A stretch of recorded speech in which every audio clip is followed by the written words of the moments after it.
What's going on, y'all? Welcome back to the Journey Podcast. We have a very interesting guest today.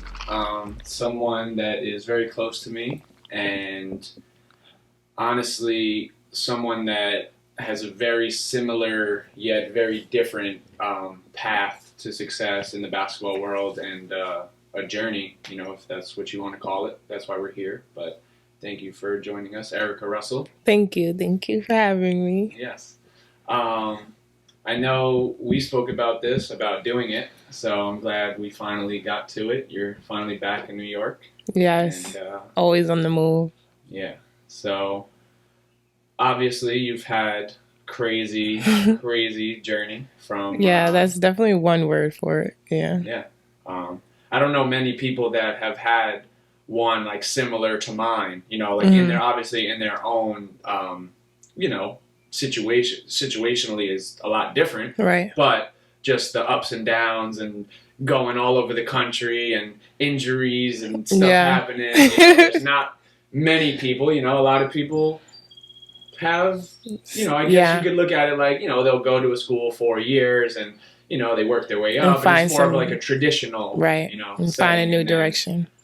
I feel like people in our positions, the things we go through, it's almost looked down upon. Absolutely. And everyone always thinks like, oh, like they're transferring again, or what happened to them now? Yeah. But they never really understand unless they were in your shoes. Correct. And I think that's actually one of the things that made us have such a strong relationship, just being able to truly understand what's going on and get it. A lot of people just don't get it. It's sometimes it just seems like the answer is so simple. Yeah. But that's not realistic. Yeah, no, it's kind of crazy. So obviously your high school career, you had a great high school career, started off in North Babylon, moved on to Nazareth in Brooklyn. Right. Played there, played with some great players. Yeah. Played on the EYBL circuit with Exodus, so you're playing against the best of the best, playing in all the New York tournaments, Dykeman, Rose Classic, West Fourth, you name it. And I obviously am most interested in your college career and your life after high school. Yeah. This is, it. From the outside looking in, your high school career, sure, I'm sure there was ups and downs, but it just kind of looked like a steady climb, right? You were always improving, always growing. More schools were coming in. You were getting better as a basketball player, growing as a young woman, right? And then you get to college and you think all right, well, I got my scholarship, everything's good. I'm going to a 4-year, everything's going to be fine. You deal with all this stuff in high school and you're like, okay, this is what I worked for. The moment is finally here, just for it to hit you and make you realize well, now it's only beginning again. This is just the beginning. Yeah, it's literally just it's like a fresh start, clean slate. Yeah. And nothing is guaranteed, once you get that scholarship offer, I feel like the satisfaction is very brief. Mm-hmm. You finally get it, everything you worked for, you got the Division I offer, you committed, you know where you're going, and then now it's what's next? So right. Now you got to start back from the bottom and then work your way all the way back Absolutely, up. Yeah. And then college is probably 10, 20, 30 times harder than it is in high school, if not more. Yeah. Because now you're playing a bunch of girls that were the same as you, wherever they're from. Top of their school, Virginia, Cali, Texas. So it's 12, 15 of you. Right. And you have the 3 or 4 or 5, however many returners that have been there. Yeah. So, coaches that don't know how to deal with the little girl from New York, exactly. All the different types of people. And honestly, high school, that played a big part into my transition going into school. It was hard because I came from a very genuine coach. Coach Ron Kelly, he's a big impact on my life. And having a coach that genuinely cares and pushes you and sees you and going into college, it's not about that anymore. It's about what can you do for me? How are you going to produce? Are you worth my money and my time? Are you going to listen to everything I tell you to do? Are you going to be my robot? you know? So, I mean, as much as I love the college experience and I don't knock it, it definitely is a lot of politics. And you understand, like, you know, you don't know what you're going to get from these coaches because they have a life that they have to worry about themselves, like what they're going to bring to the table so that they don't get fired. Yeah. So, like, now you have to, like, work your way in that system along with a bunch of other girls and try not to stand out in a way that makes you look like you're a trouble kid or you're uncoachable or you can't keep up or, you know. Yeah. So yeah. So obviously you decided to go to Western Carolina University in North Carolina. Yes. North Carolina. So talk about your freshman year a little bit, and you know the adversity you faced, and just talk about how everything transpired and what your mindset was at that point in time, and what, like, you know, kind of where you were at in life, from like obviously being like one of the top players in New York City, and now you're in a small town in North Carolina in the mountains, and you know, things aren't going as, you know, as you wish they would go. Right. Just to like go back a little bit, my last year for summer, I wasn't able to play AAU, and like, you know, that's a big year for you. You like get your last chance to do AAU. I had to take summer classes because I had so much things that I had to catch up on from like not doing what I had to do. Like I did end up being an honor roll student and like top, like, you know, in my class, but like it took a while before I got to that decision of Western. So like when I finally decided on, I was like probably the last in the school to decide. I didn't do like the whole signing day. I finally did it like towards the end of the year. Like, you know, like when I got there, I was so hungry. Like, you know, once I was like, you can't tell me I'm not the hardest worker here. You can't tell me that I'm not going to outwork every person that's here. Like, you know, I was hungry on my grind. And it was probably like that summer was like, you know, you come in for that half of the summer, I'm working hard, I'm pushing, I'm like seeing the upperclassmen, I'm like, yeah, I fit in. The coach is like, you know, loving my vibe, how hard I work, I push people, like, you know, I'm a talker, like, you know, I'm aggressive. That's comes from playing with Exodus and like Brooklyn at all. So like you're an aggressive player, you're a go-getter. And like a week before our first game, I broke my foot. And it's like, it felt like everything just came down again. Like, you know, I put in all that work all summer. You know, anyone that's experienced an injury, you know, like you could put so much time in, and then when God or whatever happens, it just happens and you just got to deal with it. So I ended up redshirting that year. And that was a really big hit on me and my mental health and like transitioning because like you said, I'm in the middle of nowhere. I don't know anyone. Like, now I'm adjusting, and the one thing that I had that was my thing, like, you know, basketball was like taken ultimately. So like when you can't move your feet, like it's like not much you can do like on the court. You're not really an asset. So you're sitting on the side, you're just like learning the game. And like as much as like you have to be patient, it's hard like as a freshman to like be like, you know, it's not because of what I couldn't do. It's not because I wasn't tough enough or strong enough, is because something unfortunate happened to me. So that was really tough pill for me to swallow. And like, I'm like my biggest critic. Like, you know, I'm like, oh, I could have done more. I should have done this. Or, you know, like I probably could have prevented this. Like, you know, like obviously you couldn't. But sitting out that year just sent me on a spiral where I was like, now I'm finding other things to like help cope with the fact that I can't play ball. Like something that became like my one thing from like high school, from meeting Coach Ron, from meeting Junior, from meeting like, you know, Thomas, like all the people, Exodus. So like it was very tough. And like I started to like question like who I was. Like, you know, you're on your own now. Like, you know, your mommy and daddy's not helping you, like, you know. So I don't know. After that, I just started to do a lot of like, you know, not productive things. I started smoking and like, you know, hanging out with people that weren't on my team. Wasn't really like the most social person on my team with my actual teammates, like, you know, so it was just like this spiral of me digging a hole for myself instead of like taking that time to like help myself grow. And like, you know, that comes with maturity. Like it's my freshman year. Like I'm just like, feel like who's going to tell me what? Like, you know, I've learned it all. Like I know everything. Like clearly you don't, you know, so. Yeah, I think a lot of a lot of 18, 19 year olds are faced with that because it's a lot, right? Basketball and being around that has been pretty much your life for 12, 13 years, and then out of nowhere it's just taken from you. Right.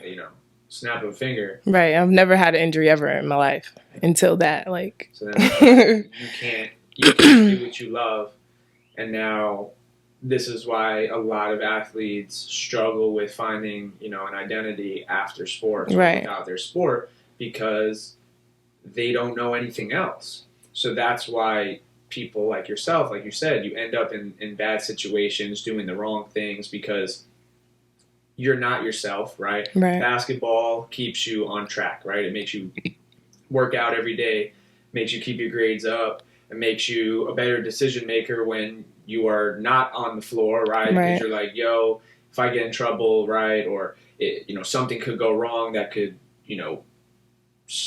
keep me from doing the thing that I love, right? And hinder my progress of my future, whatever, right? So basketball is like a tool, right? It's like a life tool that just keeps you on this path, like tunnel vision, right? And then when it's taken from you, things like that happen. And I don't think people from the outside looking in give enough openness to that. Right. They're just so quick to judge, and they're so quick to point the finger and play the blame game and say like they're a bust or they're a screw up, and it's not fair to do that to an 18, 19-year-old kid when you've never been faced with that situation. Right. Or even if you did, like sometimes I feel like people go through things and because of where they've gotten from that time, they forget all the things that happened or what even got them there in the first place. And I think it's so easy like nowadays to just judge. Yeah. But I mean, I've always taken like full, like now looking back, I take accountability for like, I know it was me. Like, like. Oh yeah, of course. Like, yeah, like I took accountability, but like really I was like that young girl really asking for help. Like somebody like help me, like guide me. Like I come from like, Coach Ron, who's always there. Like they didn't call my parents when I got in trouble. They called my coach. Like, you know what I'm saying? Like they're like, all right, so you're not going to get right. Now we're in the gym and you got the ball over your head and you're going to run around this gym till I tell you to stop. Like he was that big discipline. And then I'm going home and he already spoke to my people. So now I'm in double trouble. Like I don't even think about doing stuff like, I'm not even debating it. Like, and again, like you said, basketball being that main thing is just, as a basketball player, you have to constantly ask yourself like, what am I besides a basketball player? Like, what is my purpose besides basketball? Because we all have a purpose. We all have other things that we are responsible for doing or things that drive us. We just have to figure it out because basketball ultimately takes over. Yeah. Like it takes over everything. And like, I love the game so much. I'm so passionate about it that it's like becomes my everything. It's my baby, like, so it was a tough year and I was crying out for help and I didn't know how to ask. I'm like this young kid and I'm like, I don't know how to ask for help. And I don't even know that I need help, but I'm like, I'm by myself. All I got is me. Like that mentality, like I don't need nobody. Like I'm gonna figure it out. Like, hard-headed, very hard-headed, so as much as I work hard and like I said, nobody's gonna outwork me and nobody's gonna like be in the gym more than I'm in the gym or want it more than I want it, like, or be as hungry. I am my worst enemy. Yeah, because it's crazy how fast things can change. Yeah. Even your mindset or whatever. Maybe exactly. Just from like an injury, right? Like a broken bone in your foot. It sidelines you for the season. And now your whole mentality changed, your whole... Everything. Yeah. And now...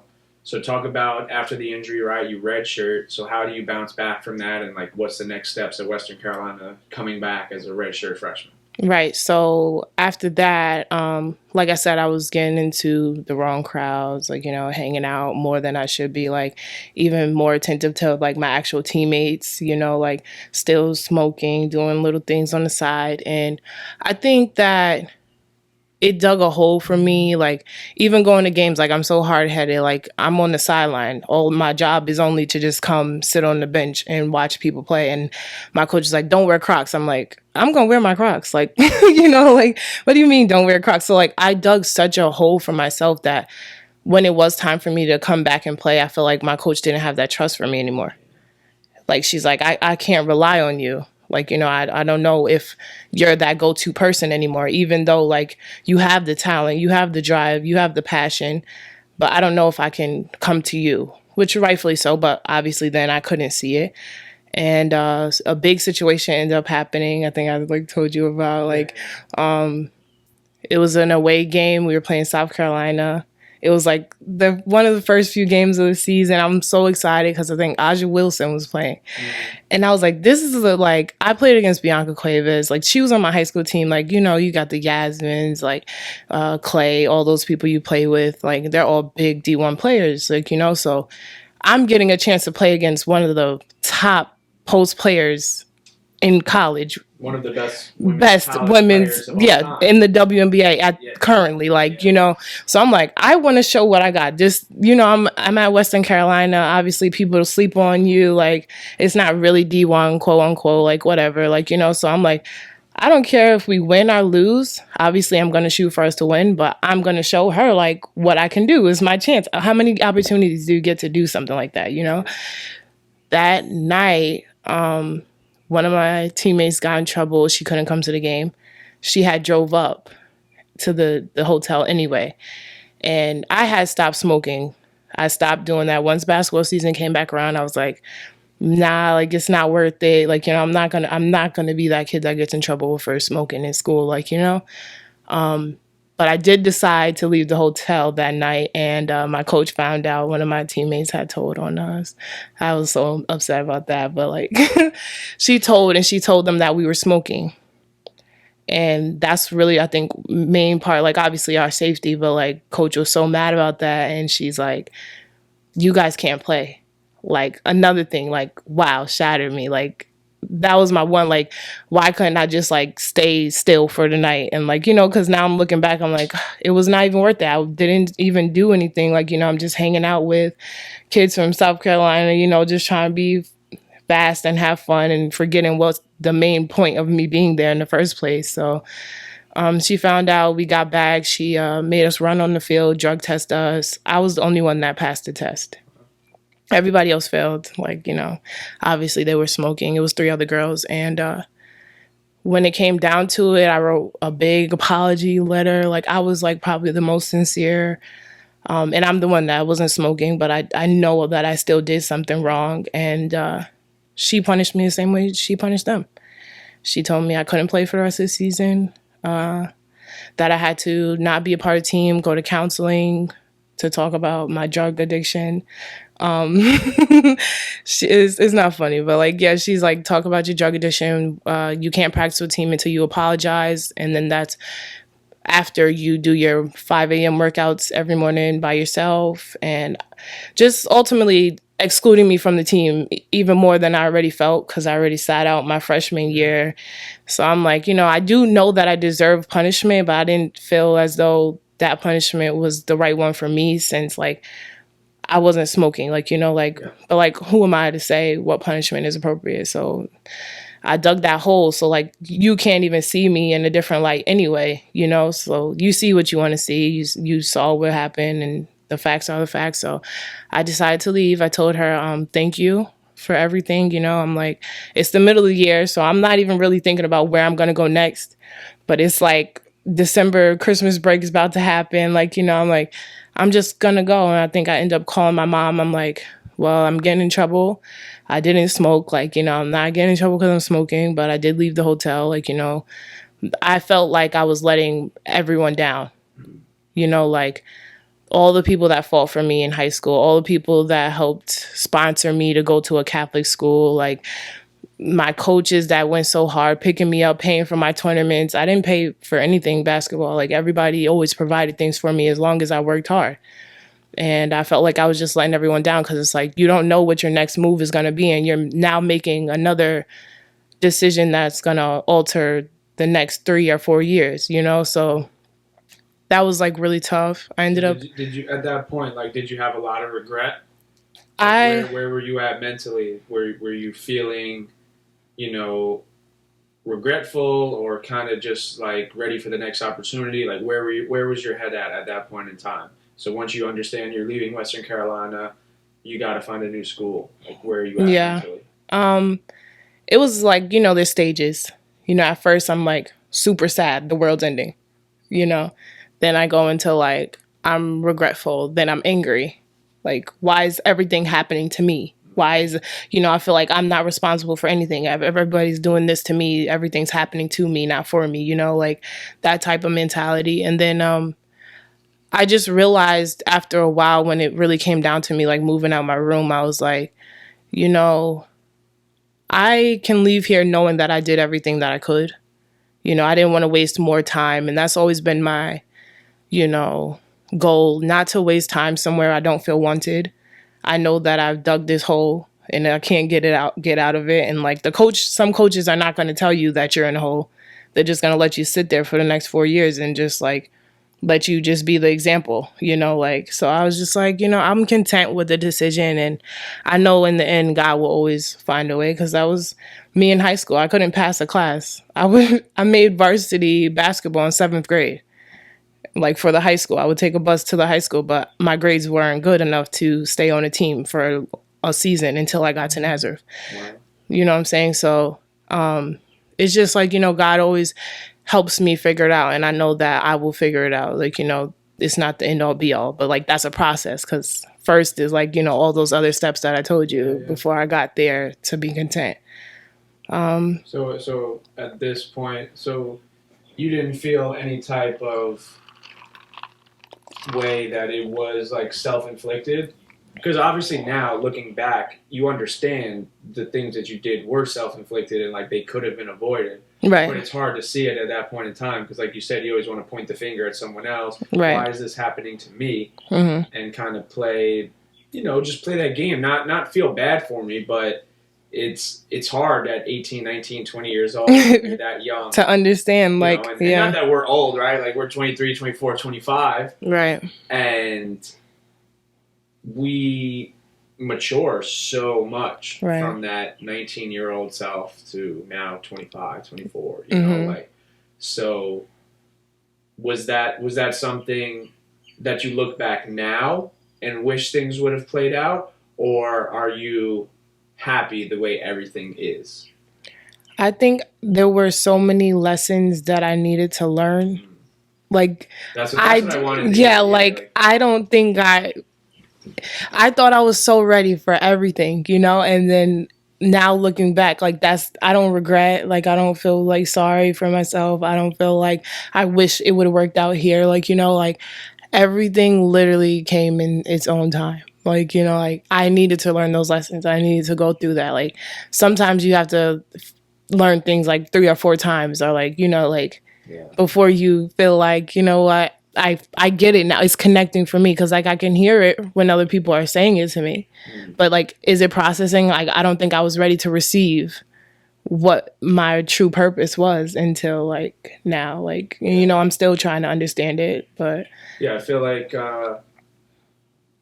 we don't really understand how important experiences are, right? So it's so easy to tell someone what to do or try to give advice to someone, but I feel like the biggest teacher in life is just experience. Right. So learning and experiencing and going through certain situations build up these calluses, build up just this like mental factor where you don't see it, like you said, at that situation, right? Like you don't understand it, and years later, you understand like it was necessary. Yeah. Going through those things, learning those lessons, going through those tough times and experiences were necessary to build you into the exact person, ultimately you're supposed to be. Right. And,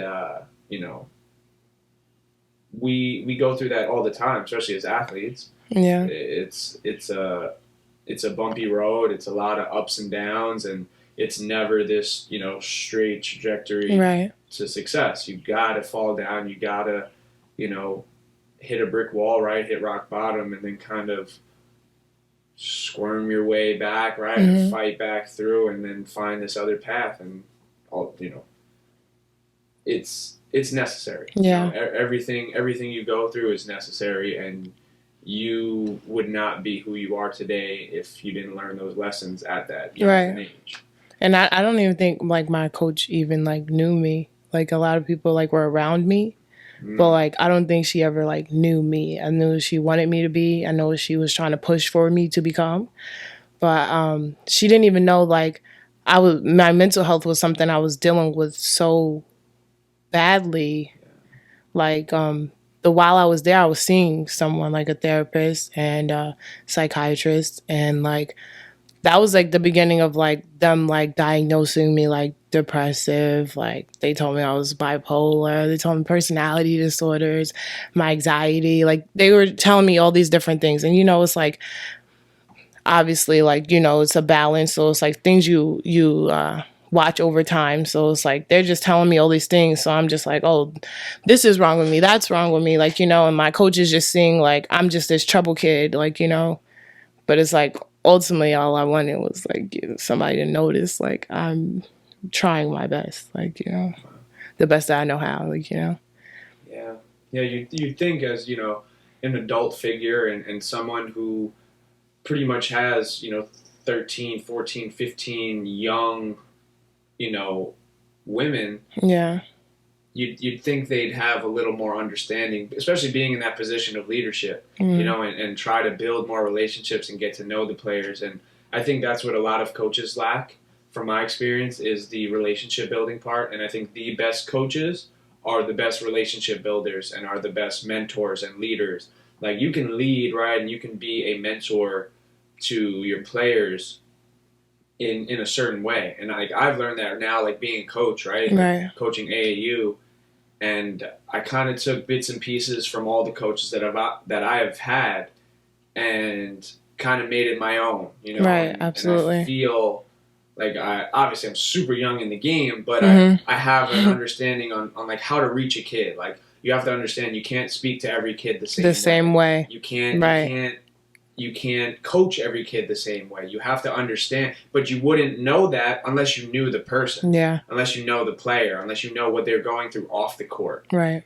So many times they just think it's everything in between those lines and in the classroom. And then other than that, you're just a body. Yeah. You're literally just a body. And like you said earlier, like when you're hurt, you're no use to them. You're no good. Yeah. So that's tough for a lot of kids, and it's a tough pill to swallow, especially when basketball is your life. Right. So you leave Western Carolina, right? You have a few schools calling. Mm-hmm. You choose LIU Brooklyn. Yeah. Like now I'm like, I'm going to stay home. Right. I'm not going to go far. Like honestly, it was between like them, like Wagner, like stuff like that, like kind of close. Bridgeport was hitting me up, like, stuff like that. But I'm still like in that youth, like I'm going to go D1. You're not telling me I'm not, like, and it's like so crazy now, like looking back, like that, why was that so important? Like, why was that the only way to get approval? If I went D1, but like it's more of an ego thing. Yeah. Right? Like you just, when you have that Division I stamp, it's like it's satisfying to have everyone else around you approve of what you're doing. Yeah, you're certified. Yeah. When in the grand scheme of things, none of that matters. Nothing. It does not matter what other people think of you or how they perceive you, because regardless, people are going to talk, and right. It's all just a bunch of noise, right? It's all just a bunch of chatter that has nothing to do with the trajectory of your path, right? Your future. Right. Division I, Division II, Division III, right? It literally means nothing. You have to do what's best for you, but when we're at, 19, 20 years old, I did it. You're trying to force it, yeah. And we want to stay there so bad, and especially when you're at that level. I never got to experience it, but I could only imagine once you're at that level, it's like, I'm not going backwards. Yeah, I'm at the top of the world. You can't, like, it's so hard because it's like, I feel for those, like, people that, like, JUCO was their first option. And, like, I wish now, like, if I was to ever change anything, maybe that was the route instead of, like, trying to hurry up, get my grades together, and just choose the first school that's still, like, interested in me, like, so late in the year.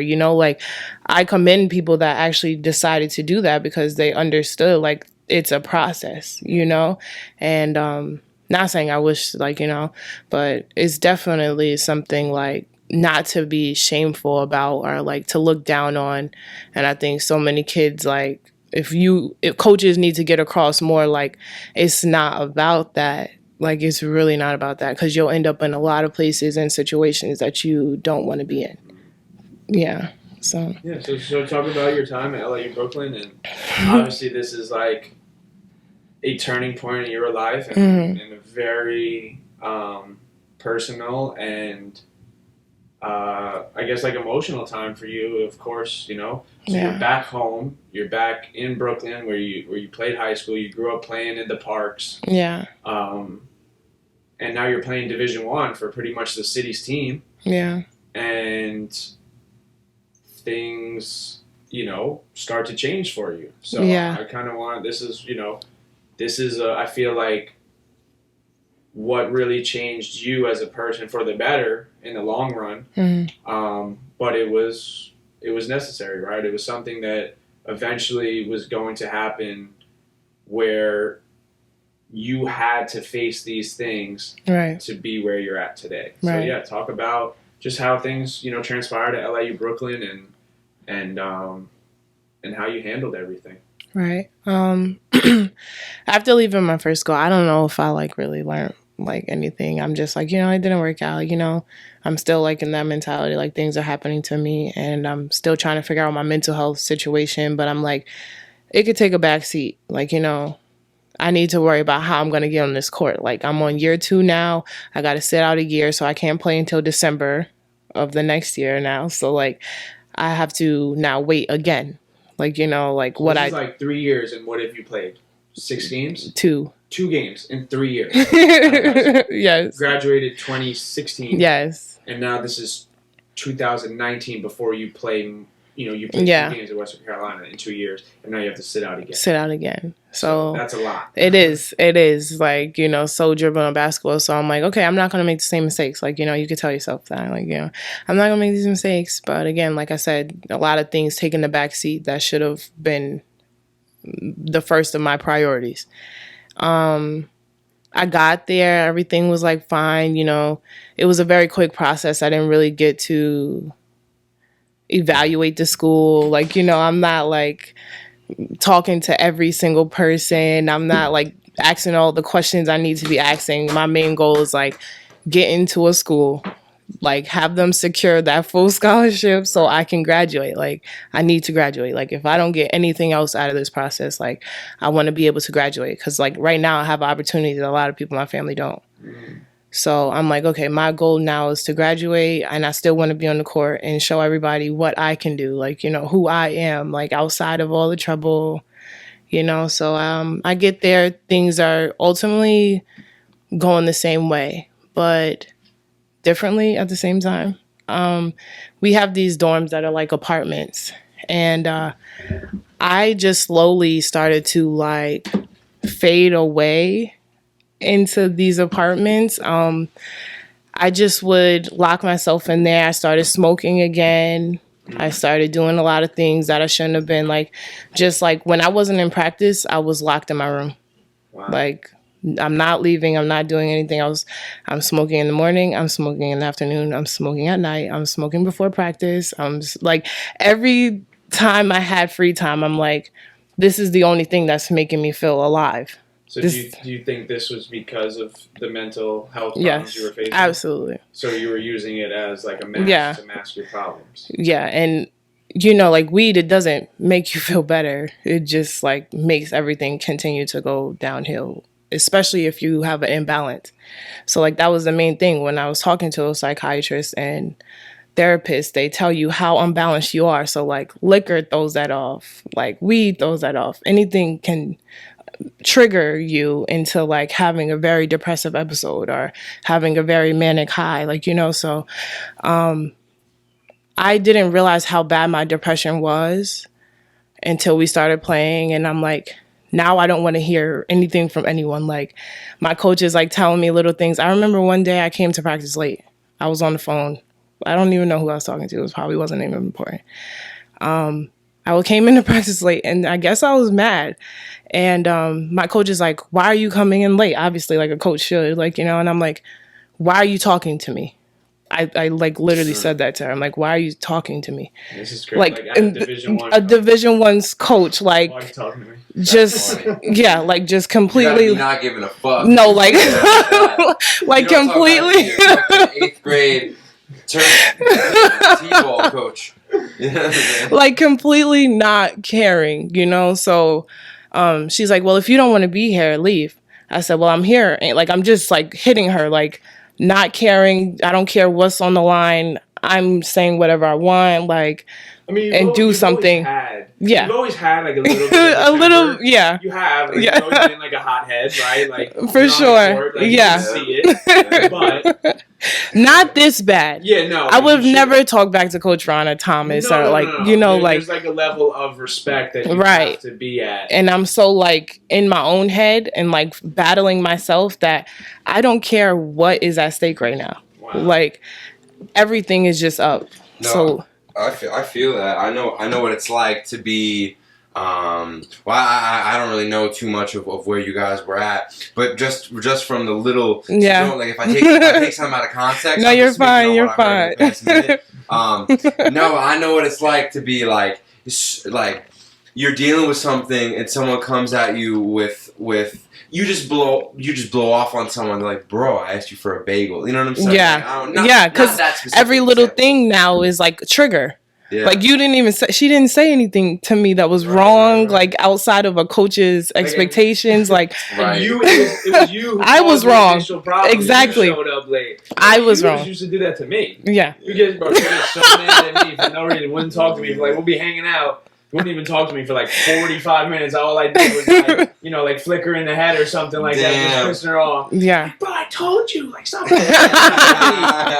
I'm like, bro. That's pretty funny. But okay, so let's bounce back. So you're at practice, right? You're going back and forth. Yeah, like it's just like little things like that will like transpire, like, you know. And I'm like, still at this point, I'm like, you know, it's not me. Like, you know, everybody's just pissing me off. Like nobody sees how hard I'm working. Like, but it's because of like after that situation. Actually, it's so crazy because I said that to her. I was very disrespectful, and she turns over to a girl on our team, Deja, and she's like, Deja, get out the gym.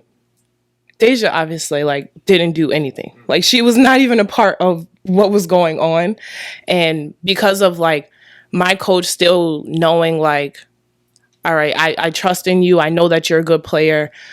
I don't know what's going on with you. I'm not really going to ask, but I'm not going to keep egging you on either. Like, you know, she was very like, you know, looking back, I'm like, she was very nice. Like, because another coach would have been like, man, you know, pack your bags. What are you doing? Like, you know, but she was just so like trying to just be that person because she's like, all right, you're talented. We're not doing good on the team right now. Like, you know, you're going to come in and you're going to be that person because if anything else, you're a great basketball player. Like, you know, you're a good basketball player. You're going to come in the game and you're going to bring that hustle, that grit, that grind.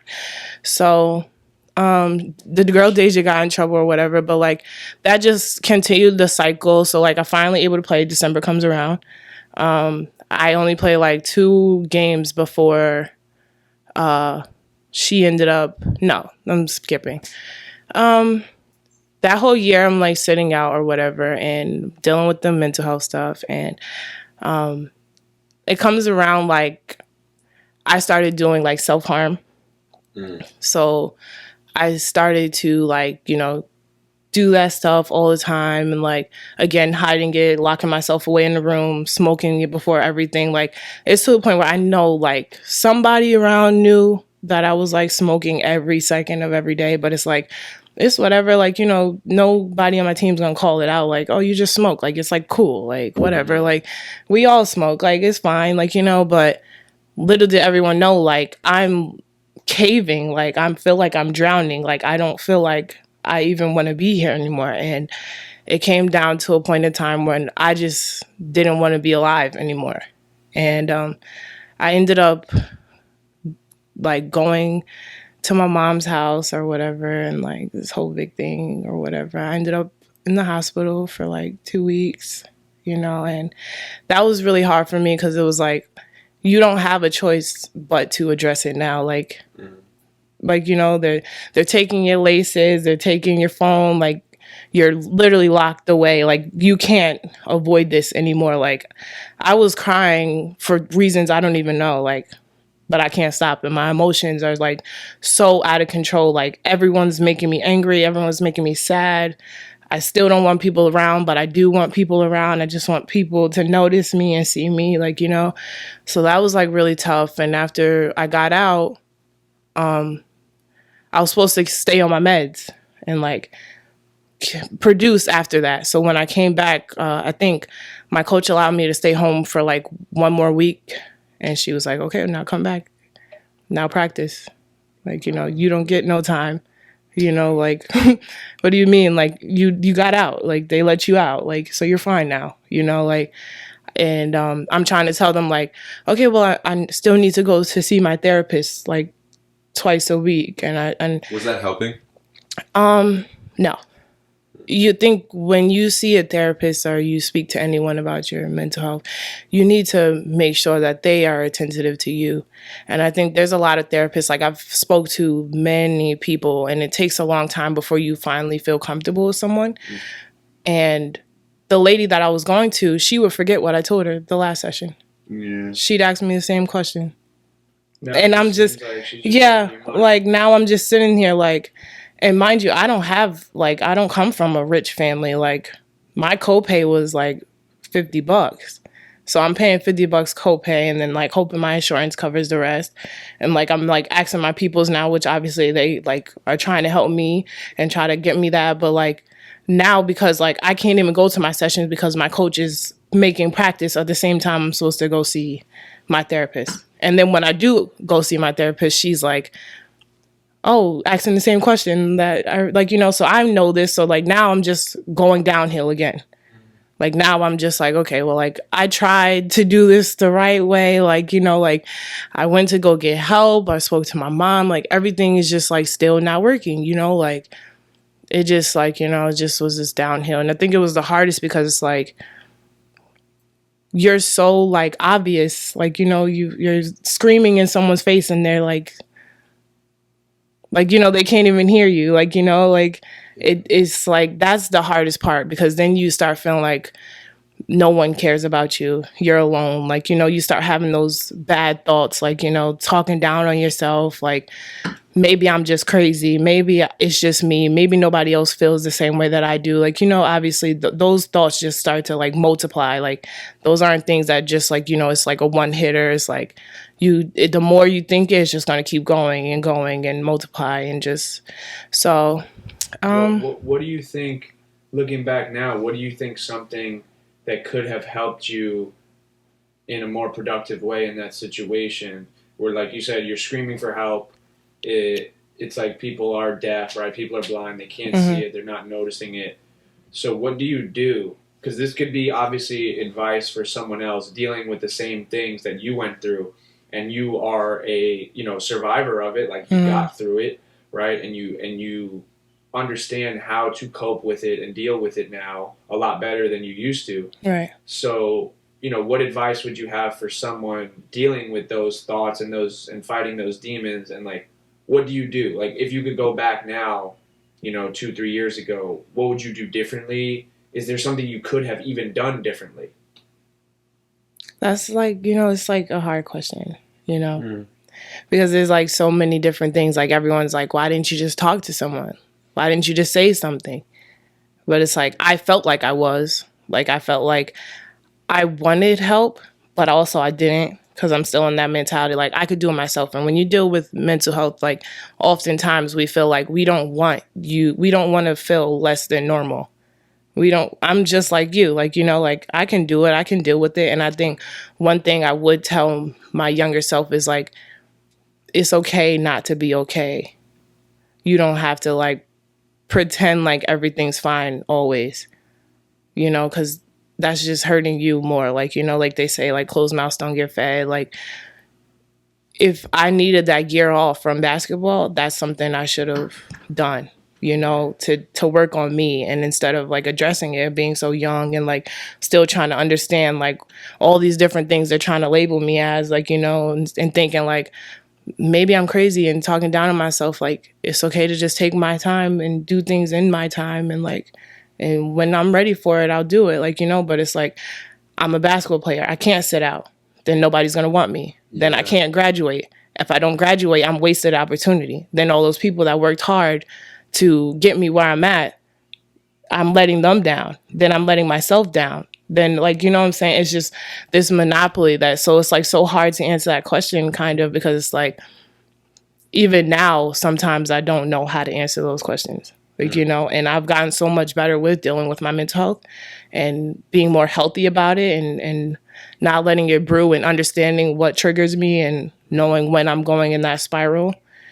But I don't know, just knowing your limits, and knowing when it's time, when you want to just take your time to do things and not and worry about everyone else, because at the end of the day, all you have is you. Can we jump back to the beat? I'm very interested. I like perked up, so like this might be a little crazy, but I'm hearing like sad stuff come out of your mouth, and I'm like, yeah, you know what I'm saying? Because I felt it. Yeah. Like what you felt. Yeah. I was fucking there. Yeah. You know what I'm saying? Like I don't have to dive too deep into where I was at, because I want to make this more about you. But I just want you to know that like I feel you. Now you took it a step further than me, because I was a Division I athlete myself. Mm-hmm. I had to stop playing because of a spine injury. I'm still dealing with it to this day. I never had anxiety a day in my life, depression, mental health, none of that shit. I had a beautiful life. Do I come from a rich background? Mm-hmm. Absolutely not. But did I have to worry about food and shit like that? Never. You know what I'm saying? Mm-hmm. My parents really, like, looking back, like, they did a fucking really good job. Very blessed. I hope to do the same for my children and even more. Long story short, my shit came once. So growing up, my mom, around when I was like 7 years old, or like 7, 8 years old, I've told the story before. My mom was at the bank, typical normal person, nothing really going on, and at the time she hit her head playing tennis. So she was at the doctor, and she was having all this like vertigo, like she was having physical symptoms from like a concussion, something like that. So like, when you're having physical symptoms, your body feels kind of out of whack. I feel like you're more susceptible to some mental shit coming in and infiltrating your brain. That's what happened. This guy at the bank told my mom that like the Illuminati runs the government. Long story, runs society. The devil is in control. Long story short, she bounced for a whole year. I didn't live with my mom for a whole year. I didn't know what the fuck was going on. I'd still see her from time to time, but she was living with my aunt, who's like a born-again Christian. Long story. What I'm trying to get at is, after that, she was good, but when she came home, I would see antidepressants in the cabin, and I kind of grew up around that. Her going to therapy, things like that. And I never understood it, because, like I said, I had a good life, and I was always, like, trying to be macho. I didn't understand. I thought, like, depression, like, you're just being, like... Suck it up. You're fine. Yo, for real. Yeah. Everyone, we're like, that's really how it is. Like, I'm not even mad at people for feeling like that. Right. Because I felt it for 22 years. And then... one day, my fucking arm goes numb. I'm on the phone with my boy. I'm not a Division I football player anymore. I'm trying to condense this. I know it's still long, but it's like how big you. Long story short, my shit came, and I thought I was gonna die. It was a big, long, fucked up thing. A whole year of just fuck shit of like. Fetal position. Like, 1 minute, I'm a Division I fucking savage. I'll murder you. I'll rip your throat out of your neck. The next minute, I'm like, for weeks, like this. Now, all that being said, I said it before. She took it a step further than me, because you did it at college. When I did it, I dropped out. Yeah. So I didn't have to deal with the stress of going to practice, the stress of going to class, the stress of this, stress of that. If I wanted to sit in my room and do this for fucking weeks, I could do that shit. So I'm right now, I feel that I'm very interested in your story. I know I came in late.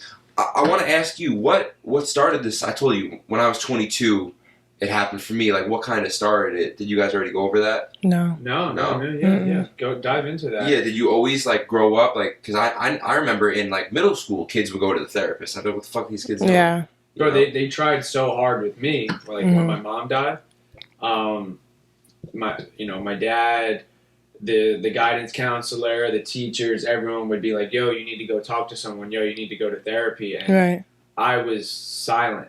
Like, I couldn't talk to people about it because I would just, like, I literally would, like, cry myself to sleep every single night. Mm-hmm. Just by myself. And I never wanted to talk to anyone because of the exact situation you went through. Because I'm like, why am I going to talk to a stranger that never even knew my mom, doesn't know me? If I tell her how much I miss my mom, why did she have to die? Right. You know, yes, she might feel some sympathy for me, but she doesn't really feel empathy for me because you don't understand. She doesn't know her. Yeah. There's no relationship. There's nothing there for her to feel connected.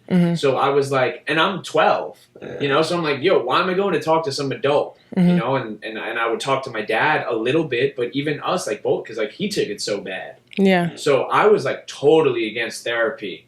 And maybe should I have went? Maybe. But I felt I would rather talk to one of my boys or, like, you know, one of my friends who, like, actually cared and, like, knew the situation. Because or even knew you on a different level than some stranger that's coming in trying to tell you how to do what you need to do. Yeah. So I could kind of see where you're coming from. Obviously, I've never dealt with the things you have. So, yeah. I mean, yeah, to revert back, like, talk to where, like, you know, where it stemmed from and, you know, what happened, right? Like where, like, was it one moment or was it like kind of your whole life? Like, what started it off? I think, like, now looking back, like, it probably was there, like, you know, the challenges that I deal with my mental health, and, like, I don't say what I have because they tell me something different every time I go. So I just, like, you know, try to just deal with the things that I need to deal with and not label myself. Good for you. Yeah. So, like, they, like I said, my first year, they're like, oh, you're bipolar, you have personality disorder, you have major depression, you have anxiety. Like, they just want to keep, you know, so I'm like they just make shit up. Yeah, like, they're just going to keep putting labels on things that they don't even fully understand, because mental, like, you can't, there's no way to fully be like, even when you take classes on it, like, I was, like, really big into that in school, like psychology and stuff. Even when they explain it, like, you know how long it takes for them to diagnose you with something? Yeah. Like, even with Tourette's, they have to, like, monitor you for, like, 2 years before they say that you have Tourette's. Wow. Like, you know what I'm saying? Like, and that's something that's more vocal. Like, you can see it and hear it. Like, but this is now something you're dealing with in your mind. Like, now they're telling you have a imbalance. I think it was always there. When I was younger, they tried to put me in, like, exclusion classes, like, you know, special classes, because I wouldn't speak or I didn't feel comfortable around people. And ultimately that, like, just started this, like, you know, road of me feeling like I wasn't smart. Because, like, or I couldn't be with the regular kids. Like, you're not normal. You're not one of them, you know, because I decided not to speak to everyone or keep things to myself or not be that, like, super social, like, you know. So, like, I was always getting pulled out of classes and, like, or in a class with, like, 4 other students, you know. And this started the masking of, like, me understanding, like, what's really there and, like, understanding, like, myself, because I just started to learn to finesse school and not do school. Like, you know, I just learned how to, like, talk to teachers and be the class clown and, like, you know, do whatever I needed so I could pass, but not, like, understand what's really going on. So, like, years go on, obviously that's, like, kindergarten, and then you grow up, and, like I said, I wasn't able to play a full year of basketball until my 10th grade year of high school, because I would always fail off. My grades were terrible. But that's because I've always told myself, like, you're not smart. Like, you can't do that. You're not like everyone else. Yeah. Like, I would literally start crying trying to pick out outfits for school. Like, I'm just going to school. Wow. And I'm so frustrated at just picking out an outfit that I start crying. And now I don't even want to go. And now I'm, like, having this big argument with my father, like, about, like, I don't have clothes. I don't feel this. Like, you know, and, like, me and everyone, like, I feel like not everyone around me, because I don't want to blame anyone for any of this, but it's like, I just always felt like I didn't understand what was actually going on with myself. And when, like you said, you going through, like, college now, like, when you have to know yourself, you have to understand these things, or else it's going to just keep hitting you. Like, you can't run away from yourself. Yeah. You have to face it eventually. And Yeah, like, I mean, I don't know if you want, like, I mean, we're here, right? Like, I don't know, Mhm. like, do you want to talk about, like, like, the moment? Like Jake was saying, like, obviously you said it happened from a young age, but, Mhm. like, you know, like, when you were at LIU Brooklyn, like, what happened? Like, what was that, like, turning point where you were like you said, I don't want to be here anymore? Right. If it was always kind of there, did it just like build? Yeah. Yeah. It was just like a constant build. And like when I was at LIU, like I said, I was like hiding myself away in a very dark room. You've been to LIU, the apartments. Like if you want to hide, you can hide. Nobody will come check for you or anything. Like you can hide. Yeah. It's a apartment in Brooklyn. Like, you know, if you don't want sunlight, you won't see sunlight for days. You know what I'm saying? Like, so I'm just in there and everything's just brewing and I'm smoking every day. And like now the weed's not even helping. Like it's not even putting me to sleep anymore. Now I can't sleep. Now I'm just up all night and I'm up all day. I'm like super tired and these thoughts, like I said, they just keep multiplying. And it was just like, I'm doing the self-harm, you know, but like one thing that has always been in my mind is like, I can't end my life because I owe so many people so many things. I have a duty to like, you know, uphold right now. Like, you know, like, and I think like having my mother and like my father and like Coach Ron and like everyone see my potential, it's like now I can't even do something for myself. And like that sounds crazy. Like, you know, like because it's obviously something nobody wants you to do. Like that's looked down on. Obviously it's wrong. Don't do that. Like, but like my reasons were not because like, you know, oh, I just decided that I want better for myself and things, I'll get out of this. It was like, I'm just going to keep letting people down. I'm already letting everyone down, but now that's like the ultimate. I'm just disappointing everyone. And one night I think I was like in the shower, I had like cut and I just went in my room and I'm like, usually like that calms me for a while. But that night I was just like, no, like I just, you know, Yeah, too much. like I just this is not the answer anymore and no one's gonna give me the answer and I don't want to hear what people think. Yeah. I don't want to hear what people have to say. Yeah. I'm just kind of like overwhelmed and done with everything. So yeah, that was like pretty much it. And I think I had wrote this like letter to my mom. Wow. And like I was gonna give it to her, but like she's like, just I'm like, I can't not see her before I do something like that. And I remember her looking at me when I got to her house and like the way she was like talking to me and she knew like she could look at me and feel it and know like You're close. I'm close, like this is my breaking point right now. Like, you know, and she's the one, like my mom, I feel like she was not one of those people that like believe in mental health for real before that. Like, she's like, well, just shake it off. Like, even when I broke my foot, she's like, I'm on the phone crying. Like, I'm like, Ma, I just broke my foot. Like, like crying. She's like, well, tears aren't gonna fix your foot. Shake it off. Like, that's my mom. Like, you know, she's like just tough and, you know, she doesn't want to show her emotions and all that. So she's always just been that way. So, like, when she saw me and she, like, really saw me that day and she took me to the hospital and that's when they locked me away in there.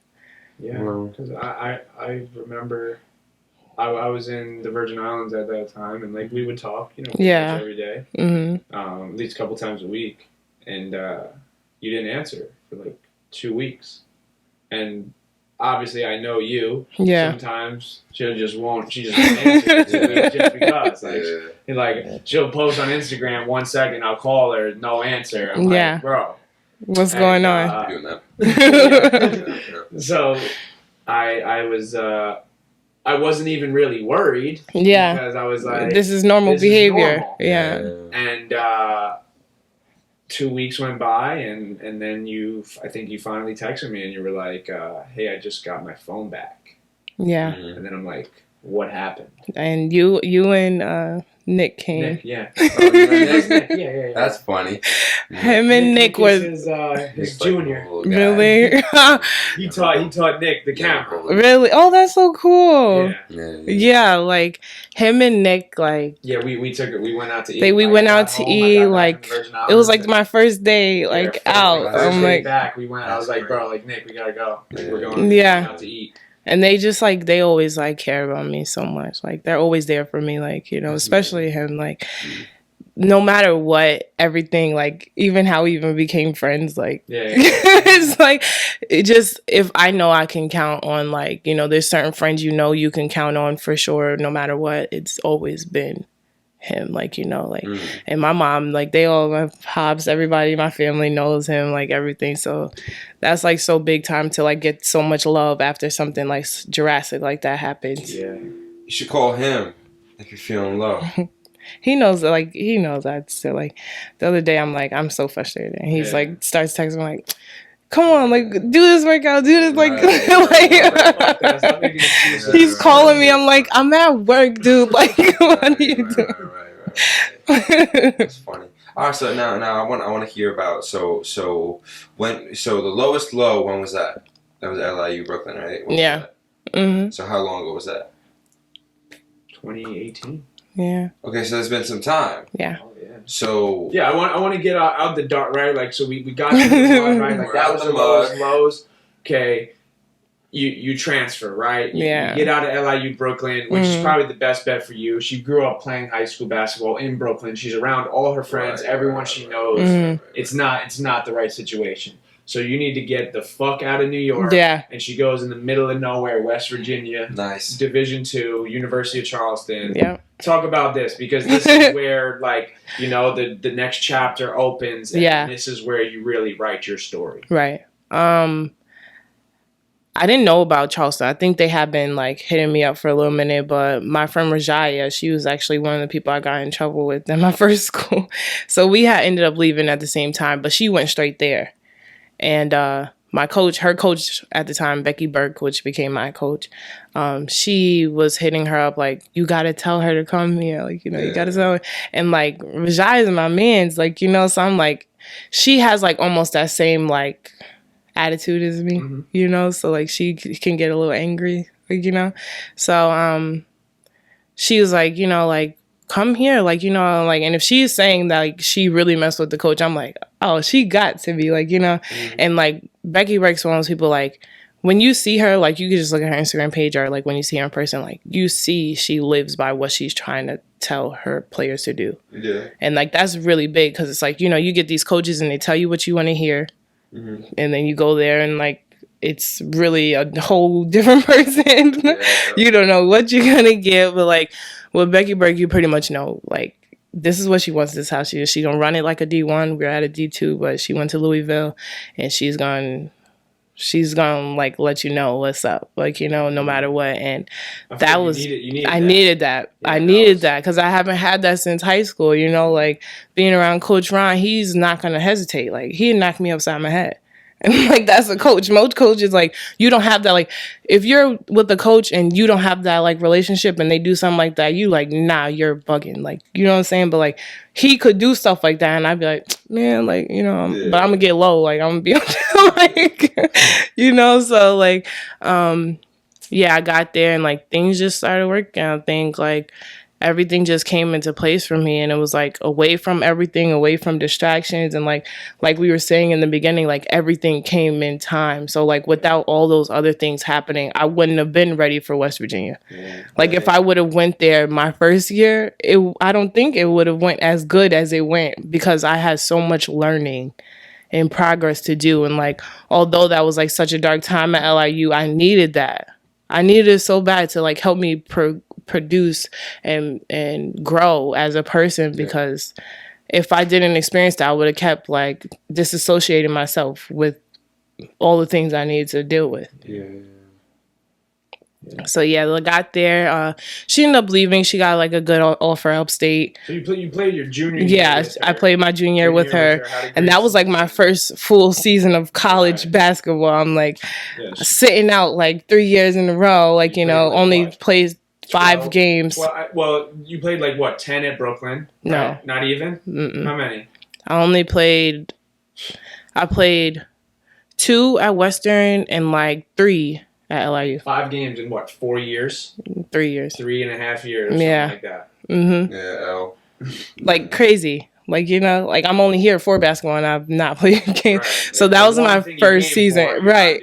And that's why I think everything else became so impactful. Emphasized, yeah. Because the thing you were set out to do, you couldn't even do it. Right. And yes, you know, some were injuries, some was self-inflicted, some was things that were out of your control. Right.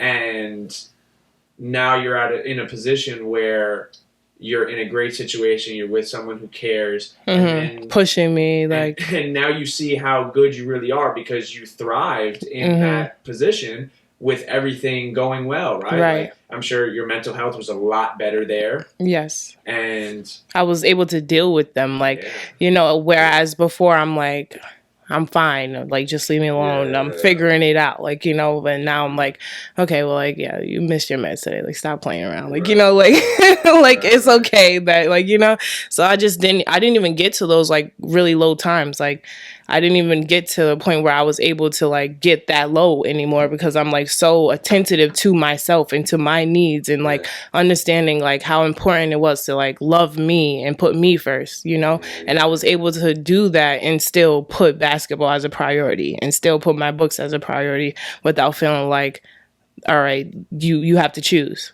you know? So it's funny how when your life is going well, it translates to your mental health.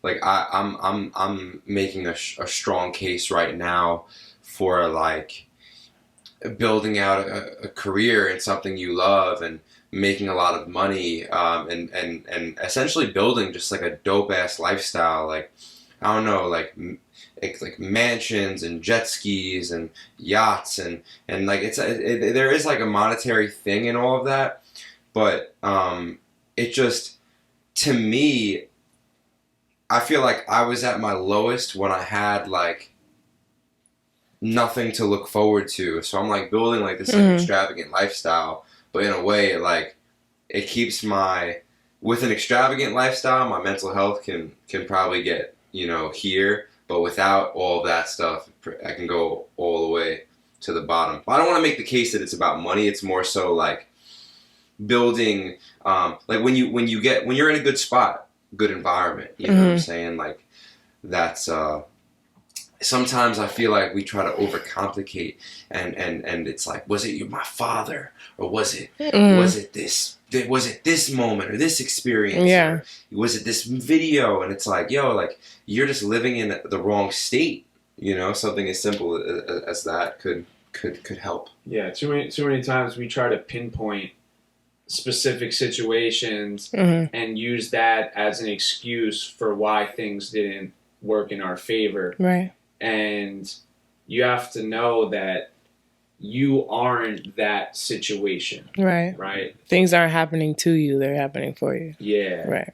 That mentality. Like, I mean, that's beautiful, because like I that's like how I live my life. Yeah. Because I'm a big believer in like always doing your best. So if I'm always doing my best and things aren't working out, I'm not at fault for that. I'm giving it my all. Like, clearly, God, universe, whatever you want to call it, is doing things for me that I don't see. And the thing that I needed was, I told you before we got here, my bike. It was a huge issue with the tow company. I needed to figure out how I was going to scavenge $1,500 and fly back to Miami 2 times in 1 week to go work that out. And I needed my credit card to get declined. And I needed, you know, you get where I'm going. Like, right. I just like, man, I read that today. Always do your best. I'm reading the 4 agreements. I was telling you about that. It comes from that. The 4th agreement is always do your best. And, you know, a page that really stuck out to me was enjoying what you do. The only time, so it says, the only time you can do your best is when you enjoy what you do. When you hate what you do, you will not do your best, because you feel like you have to do it. When you're always doing something that you love and that you enjoy, you want to give your best because that's your passion, right? That's what you're passionate about. And to bring it back to you, you're finally getting to do what you enjoy. Yeah. So now you're doing your best, and now look at this. Everything in your life is kind of coming full circle, and your dreams are coming to fruition. Yeah. So, because you don't ever want to, I think it's just like the whole life thing when you're like, you don't ever want to feel like the things you're doing is a job. Yep. You don't want to feel like the person you're with is a job. You don't want to feel like things that you once loved has now become a job, because then what are you even doing it for now? Like, what outcome are you searching for, And like, ultimately you got to think of it like, obviously it's not a job, but like, now this is my life. This is a process. This is my career. Like, and when people say career, they also associate that word with love and what passion and drives you and what brings you to wake up every morning and what makes you smile and what brings you life. And I think that's what mentality that we have to have, because it's like this is so short. Like, we don't know what is gonna happen tomorrow. Like, there's so much going on with this whole COVID thing that just is going on, like past, and like so many things can happen to us. Like, and it's like, when do we just take the time to like do things that we genuinely love and want to do, and remember why we're even doing things in the first place? Because you get so stuck in this like steady cycle of doing the same thing every day and then feeling like you're worthless. And like I said, that's like a monopoly. It's like once you put one of that like little negativity in, it just multiplies. You can't have like that one doubt and then try to like have all this positivity, but that doubt is gonna multiply. It's gonna overpower the positivity. If you let it. I know what that's like. Yeah. One thought, like a trigger. Yeah. Out of nowhere, left field. You know what I'm saying? Like, you're doing good. Like, right. It's good. And all of a sudden, yo, this shit again? Right. Again, this is happening? Like, what? I thought this was, you know what I'm saying? Like, I have a list of mental issues that I have like on the shelf. Like, something I think I'm throwing shit out, and shit's coming back. It's on the bottom. I'm like, yo, I thought I got rid of this one. Yeah. You know what I'm saying? But that's like why I believe so much in like I'm very interested in hearing. I'm gonna ask you right now. And what are some of the things that have helped you? Because I'm a big believer in, like, in order for me to get better with my mental health, I had to understand what the fuck was going on. Right. I had to know that this is normal and other people are feeling this way. And that, like, yo, there's actually a lot of ways to deal with it. And I had to believe that it wasn't going to be that hard. That's why I love spirituality, because like spirituality, like a lot of people teach that enlightenment is right there. Right. You know what I'm saying? Like, I needed to feel like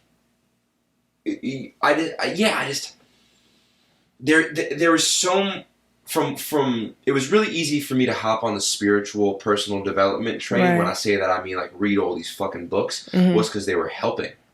They were fucking helping. So I'm interested in hearing.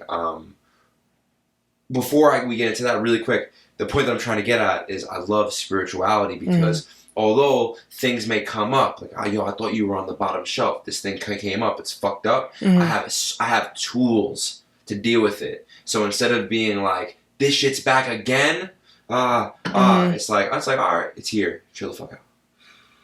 Right. Power up now. You know what I'm saying? It's all a process, you know? Because, like, nothing, like, is going to be, like, like I was telling him the other day, I, like, asked someone, I'm like, oh, I'm so down right now, like, blah, blah, blah.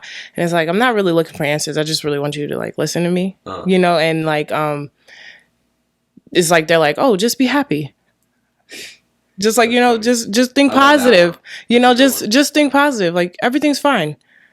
Like, like, what am I supposed to do with that information now? Like, oh my gosh, wow, that fixed everything. Thank you so much. Yeah. Like, like, yeah. And it's like, they get it, but they're just not in that moment. They're not having that experience right now. So, like, even if they might be able to empathize, in that moment, they can't with you because where they're at is not where you're at. So, like, sometimes people don't know how to speak on that. And I think sometimes instead of, like, trying to coach and teach, you need to just be open and hear and like be like, I see why you feel that way. I understand why you feel like that. I might not have went through that, but here's a time when I felt like this, And I think sometimes when people come to other people, that's might be what stops them from talking to others, because everyone feels like they're this like life coach and this is what you do and here's the answers and there's no one right answer. Yeah. There's no one. We're all different. We're all growing. Like there's no one right answer. So like instead of trying to be that answer and tell someone and coach them, you just have to like listen and understand and like hear their side and try to understand why. Because like if you go to any psychology classes or anything like that, like it's always like, why where it's coming from somewhere. Like anger is a secondary emotion. So like where's that? Why are you angry? Why are you frustrated? What is making you sad right now? And like, like just it's layers and layers and process. So yeah, I don't even remember the question, but I don't remember the question. I want to say something. The other cool thing that I talk with about spirituality is like, I don't give a like some people go to therapists and they have to go through their entire life story to figure out, why am I sad? What is this thing that's making me? You spend a whole year figuring out why you're sad. Yo, dude, you're sad. Figure that out. Like, let's work on that first. Like, I'm like, at least what I've learned. So I'm a fan of. There's certain guys. There's one guy named Ram Dass. He said this. Just a spiritual, beautiful man, beautiful soul. You listen to him and like you're like, oh, like I like to listen to people. This is. So I'm all over the. I drink a pre-workout right now. I'm going to the gym after this, but I like to listen to people that have done like what I'm trying to do in anything, in business, in sports, and you know what I'm saying. Like I can't listen to my parents for a lot of things because they haven't done. They have the goals that I have are different. Which doesn't discredit them. Like, sometimes when you say that, people feel like you're discrediting them. It's like, I'm not saying I have nothing to learn from you, but like, I want to hear from people that have been in these positions, been able to produce and grow. And like, sometimes that can be misconstrued, but like, keep going. I'm sorry. Yeah, no. Yeah. I'm like, as I get older, like I'm realizing like there's nothing but fucking like my parents, like, like I'm beating my dad up every once in a while. You know what I'm saying? I mean, me and my dad have a crazy relationship. It's not, whatever. Long story short, take it out of context. If you can, or whatever. No, but his son gets arrested for threatening to beat up his father. But no, I'm not discrediting. It's as simple as I think it's idiotic to take advice from someone that like if I'm trying to be a basketball player, I'm gonna go listen to this guy who plays chess. It's not gonna fucking work. You know what I'm saying? Or so. I like when I listen to spiritual, like where I get my spiritual mental health information from is people that are like, meditating. They seem zen the fuck out. Yeah. You know what I'm saying? I could tell by talking to them. You talk to me, you're like, oh, this motherfucker got shit going on. You know what I'm saying? Yeah, we just all want our like inner peace, and like when we start forgetting what the whole reason and the whys and all that stuff, that's when you lose yourself and you lose that peace and you lose that happiness and you lose all those things that we're all searching for. Because like you get into this moment where you feel like, what's the next thing? When I get here, that's when I'll be happy. Yeah. When I get this next achievement, I'll be happy. Once I do this, I'll finally be where I wanted to be, and all my answers and prayers, like all that will just be like solved, and that's not realistic. Yeah, I think we do that too much as people. I do it myself, and I'm sure you guys can relate. Where we're always trying to find the perfect moment to start something, right? Or we're trying to find, the right time in our lives. Yo, I'll start this when I get and I do these 5 things, and then I'll be ready to. It's like, yo, just do it now. Yeah, just start it now, and figure it out along the way, because that's the only thing that's going to help. If you always wait for the perfect time, you're never going to have a perfect time. Yeah. Never going to be ready. And that's why when we get in positions where we've been praying to be in, we don't appreciate them. Now, because there's the next thing. You thought that was going to be the answer. That is not the answer. You know, now because now you're there and you can't even realize I spent all last year praying to be in this position that I'm in right now. Yeah. And now I can't even appreciate it because now I'm waiting on that next thing that's going to make me happy or the goal that's going to push me or set me apart. Yeah.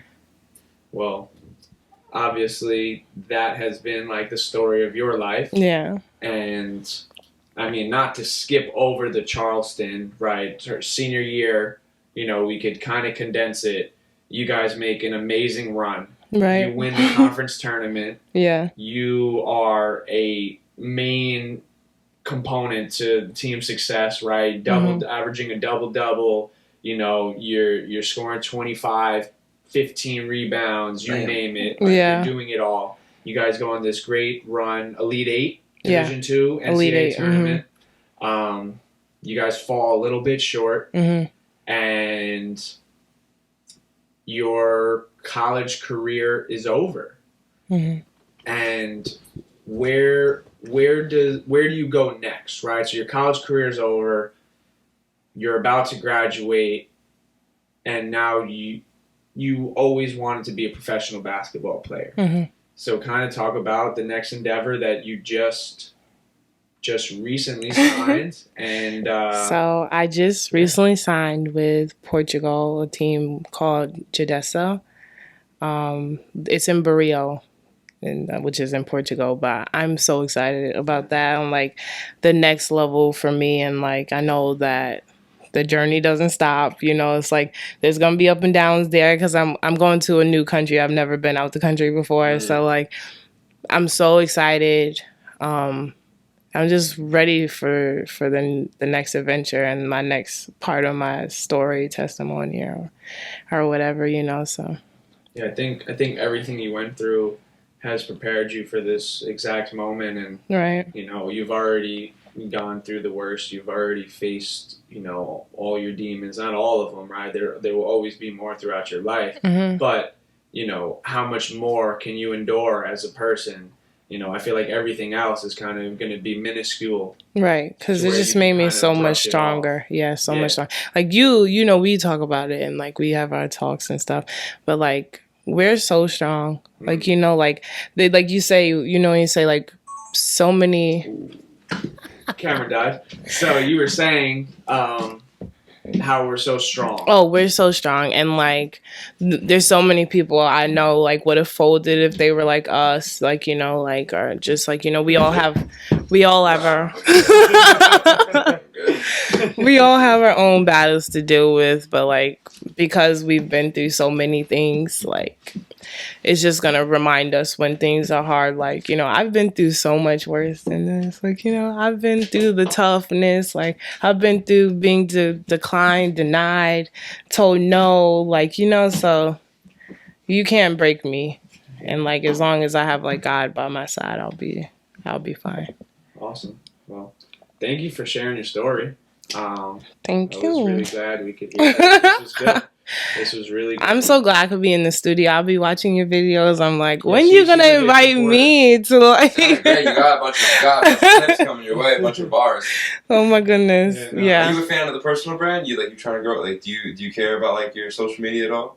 You need to start. You could be like the face of Portugal. I know, like for real though. Like honestly, you could have a whole country behind you. I mean, the only thing I kind of care about is like Instagram, but like barely. Well, there you go. There you go. I mean, I don't know. I love, like, I used to hate social media. Yeah. Nah, I love it because I look at it as an opportunity. It is. It's so many opportunities on there. Like, that's literally becoming reality for us. Hit him up. He's good at it. You know what I'm saying? Like, I tell him to come to my games. I'm like, bring your camera. Like, come to, when I was like at LIU, I'm like, yeah, come record or like whatever you want to do. Like, well, I was in season as well. Yeah, he always got stuff like hard to link up. Yeah, but awesome. Thank you for sharing your story. Thank you so much. I love you guys. Thanks. Love you too. Dang.